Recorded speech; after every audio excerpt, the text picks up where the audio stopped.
ইতিমধ্যে আমাৰ মেট্ৰিক পৰীক্ষাৰ দিন ঘোষণা কৰা হৈছে।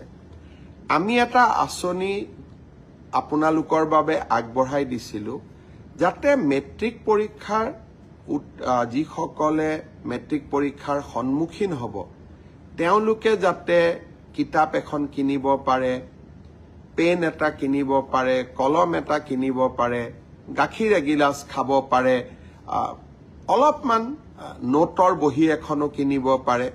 সেইবাবে আমি প্ৰতিশ্ৰুতি দিছিলোঁ যে আপোনালোকক আমি মেট্ৰিক পৰীক্ষা নোহোৱালৈকে মাহত ৩০০ টকাকৈ দি থাকিম। এইবাৰ প্ৰায় 4,25,000 ছাত্ৰ ছাত্ৰীয়ে 28 তাৰিখে শিক্ষামন্ত্ৰী ৰণোজ পেগু ডাঙৰীয়াৰ সৈতে আপোনালোকক নৱেম্বৰ মাহৰ ৩০০ টকাটো মুকলি কৰি দিম। তাৰ পিছত ডিচেম্বৰত পাব, জানুৱাৰীত পাব, ফেব্ৰুৱাৰীত পাব, প্ৰত্যেক মাহতে ৩০০ টকাকৈ আপোনালোকে